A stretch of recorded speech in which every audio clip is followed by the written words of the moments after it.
Hello दोस्तों, स्वागत है आप सभी लोगों का एक और नए वीडियो में। तो दोस्तों, आज की इस वीडियो के अंदर मैं आपको बताने वाला हूं कि एक्सेल में बिल एंट्री कैसे बनाते हैं। चलिए दोस्तों, बिल एंट्री कैसे बनाई जाती है चलिए हम लोग सीखते हैं। तो आप देख सकते हो कि मैंने पहले से यहाँ पे एक बिल एंट्री बना रखा है। ये बिल एंट्री किस तरीके से बनाई गई है ये मैं आपको एक नई सीट पर सिखाने वाला हूँ। तो चलिए, उसके लिए पहले आपको क्या करना होगा।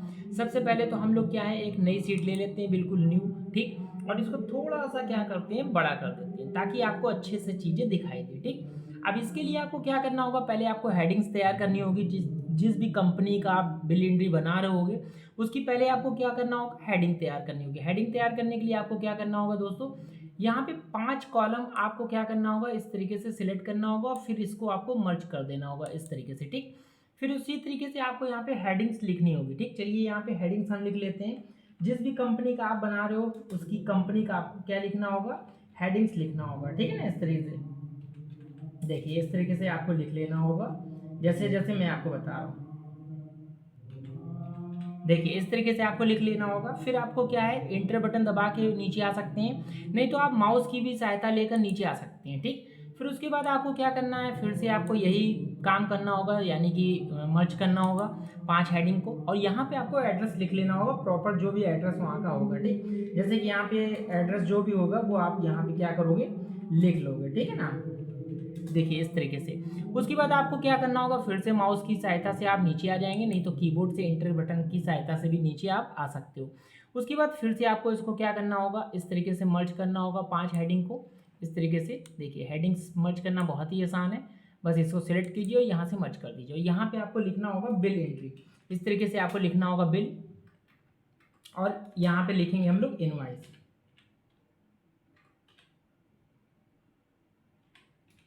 ठीक। इस तरीके से आप क्या लिखोगे, इनवाइस लिख लेंगे, ठीक है ना।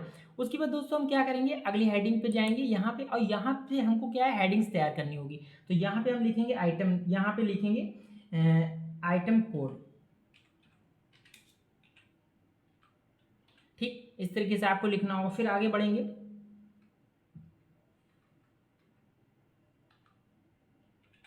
ठीक। फिर आगे हम लोग इस तरीके से बढ़ेंगे। फिर यहाँ पे दोस्तों हमको लिखना होगा आइटम के नेम, ठीक। लिखेंगे यहाँ पे आइटम नेम। फिर आगे हम लोग यहाँ पे लिखेंगे क्वांटिटी, इस तरीके से आपको लिखना होगा।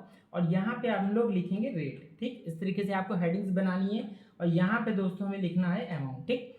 इस तरीके से आपकी हेडिंग्स तैयार हो जाएगी। उसके बाद दोस्तों आपको क्या करना है, उसके बाद दोस्तों हम इसे क्या करेंगे, पूरा सिलेक्ट करेंगे। और जहाँ तक डेटा आपको तैयार करना है वहाँ तक आप सिलेक्ट करने के बाद इसको क्या करोगे, यहाँ से मर्ज क्या करेंगे हम लोग, यहाँ बॉर्डर लगाएंगे, ठीक। बॉर्डर लगाने के लिए आप इस पे आओगे, बॉर्डर वाले सेक्शन पे यहाँ पे ऑल बॉर्डर लगा दोगे, ठीक। आप चाहो तो बिल बनाने के बाद ही बॉर्डर लगा सकते हो, ठीक। और इसको थोड़ा सा और कस्टमाइज करने के लिए दोस्तों आप क्या करोगे, हेडिंग्स को तैयार करोगे और यहाँ पे दोस्तों आप इसको क्या करोगे, थोड़ा सा बोल्ड कर दोगे। बोल्ड करने के बाद इसके साइज को थोड़ा सा बढ़ा दोगे इस तरीके से, ठीक। उसके बाद हमें जो मेरा एड्रेस लिखा है उसको हम नहीं बढ़ाएंगे, इनवाइस को सिलेक्ट करेंगे, इसको हम थोड़ा सा बोल्ड कर देंगे, ठीक। और जो हमने हेडिंग्स बना रखी है इसको भी हम सिलेक्ट करेंगे और यहाँ से हम इसको भी क्या करेंगे, बोल्ड कर देंगे, ठीक। जो हेडिंग्स हमारी छिप रही होगी उसको हम यहाँ से क्या करेंगे, इसको इस तरीके से एडजस्ट कर लेंगे, ठीक है ना। अब देखिए, प्रॉपर देखने में अच्छा लगने लगा है। अब हम यहाँ पे क्या करेंगे, एंट्रीज करेंगे, ठीक। अब यहाँ पे जैसे हम आइटम कोड की एंट्री कर रहे हैं, ठीक। तो दोस्तों यहाँ पे तो आइटम कोड की एंट्री हम यहाँ पे करेंगे, ठीक। अब यहाँ पे आप क्या है कि सीख रहे हो, तो जो मैं यहाँ पे बता रहा हूँ यही चाहो तो आप देखकर सीख सकते हो। जैसे कि हम यहाँ पे लिख लेते हैं, इस तरीके से कोड डाल देते हैं, ठीक। दूसरा भी कोड हम इस तरीके से ले लेते हैं, ठीक है ना। पहला एंट्री यहाँ पे जैसे हमने A4 साइज का पेपर लिया, ठीक। जैसे मैंने यहाँ पे लिखा पेपर, ठीक। इस तरीके से लिख लिया पेपर। इसकी क्वांटिटी मैंने 2 ले लिया, ठीक। इस तरीके से रेट है, रेट मैंने यहाँ पे 250 ले लिया, ठीक। और अमाउंट अभी हम लोग बाद में लिखेंगे, ठीक। इसी तरीके से यहाँ पे दोस्तों हमने यहाँ पे पेन का बॉक्स ले लिया है, ठीक। इस तरीके से ले लिया पेन बॉक्स। यहाँ पे क्वांटिटी मैंने यहाँ पे 3 ले लिया है और यहाँ पे रेट मैंने 150 रुपये ले लिया है, ठीक। रेट हम लोग क्या करेंगे, अभी हम लोग यहाँ पे फिल करेंगे, ठीक। इसी तरीके से आपको क्या करना है, जल्दी से आपको पूरी इसी तरीके से इंक्रीज करनी होगी, ठीक। तो चलिए दोस्तों, जल्दी से हम यहाँ पे एंट्रीज कर देते हैं ताकि यहाँ पे दोस्तों हम यहाँ पे जल्दी से एंट्री कर देते हैं सारी। तो दोस्तों इस तरीके से क्या है, मैंने सारी एंट्री यहाँ पे कर दी है। इसी तरीके से आपको एंट्री कर लेनी है, ठीक। आप चाहो तो इसी की एंट्री आप कर सकते हो, ठीक। अब चलिए यहाँ पे हमें क्या करना होगा, यहाँ पे हम अमाउंट लगाएंगे। अमाउंट निकालने के लिए आपको क्या करना होगा, कीबोर्ड से लगाएंगे बराबर का चिन्ह और जो वेरी वैल्यू है क्वांटिटी इसको सिलेक्ट करेंगे, कीबोर्ड से गुणे का सिंबल लगाएंगे, फिर हम रेट लिखेंगे और कीबोर्ड से एंटर बटन दबा देंगे, ठीक। देखिए वैल्यू आ जाएगी।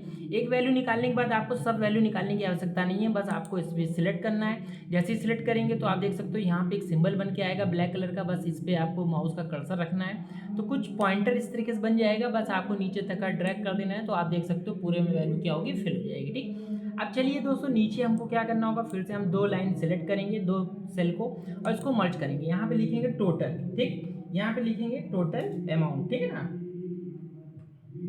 Total amount. इस तरीके से आपको लिखना है टोटल अमाउंट। फिर इस तरीके से दोस्तों आपको क्या करना है, फिर से नीचे मर्ज करना है और यहाँ पे लिखेंगे हम लोग जीएसटी, ठीक। इस तरीके से आपको लिखना है जीएसटी 18%, ठीक। फिर उसके बाद दोस्तों यहाँ पे हमको लिखना है, देखिए ऊपर लिख गया गलती से, हमें यहाँ पे लिखना था तो इसके लिए हम यहाँ पे क्या करेंगे, लिखेंगे 18% जीएसटी, ठीक है ना। उसके बाद दोस्तों हमें फिर से नीचे लिखना है, सिलेक्ट करना है और यहाँ से मर्ज करना है और यहाँ पे लिखेंगे ग्रैंड टोटल, ठीक। इस तरीके से लिखेंगे ग्रैंड टोटल, ठीक।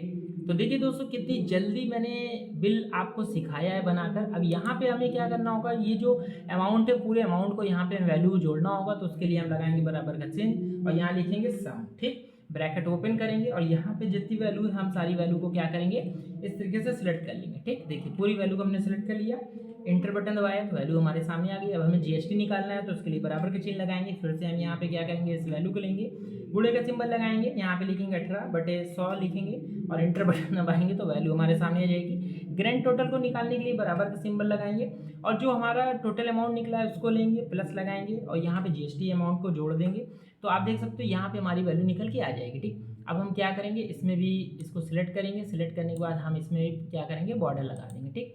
और जो हमारी ये वैल्यू निकली है इसको वैल्यू को हम सेलेक्ट करेंगे, यहाँ से हम इसको क्या कर देंगे, बोल्ड कर देंगे, ठीक। तो दोस्तों आप देख सकते हो कितने आसान तरीके से मैंने यहाँ पे क्या किया है, बिल तैयार कर दिया। आप इसको और भी कस्टमाइज़ कर सकते हो। ये जो वैल्यू है इसको वैल्यू को सेलेक्ट कर लीजिए, सेंटर पे कर लीजिए ताकि देखने में अच्छा लगे और जो कोड है इसको भी आप सेंटर पे कर सकते हो ताकि देखने में और अच्छा लगने लगे। तो दोस्तों इस तरीके से क्या है एक एक्सेल में बिल बनाया जाता है जो कि मैंने आपको आज की इस वीडियो में बता दिया है। बहुत ही सरल था बिल बनाना, जैसे कि आप देख सकते हो कितना सरल था और बहुत ही कम समय में मैंने आपको बिल बनाना सिखा दिया है। उम्मीद करूंगा कि ये बिल बनाना आपको एक्सेल पे आ गया हो। अगर दोस्तों ये वीडियो आपको पसंद आई तो दोस्तों वीडियो को लाइक कीजिएगा, अपने दोस्तों में शेयर कीजिएगा और दोस्तों चैनल को सब्सक्राइब नहीं कर रखा है तो दोस्तों यार चैनल को सब्सक्राइब कर लीजिएगा। चलिए दोस्तों फिर मिलते हैं नेक्स्ट वीडियो में और नई जानकारी के साथ, तब तक लिए धन्यवाद।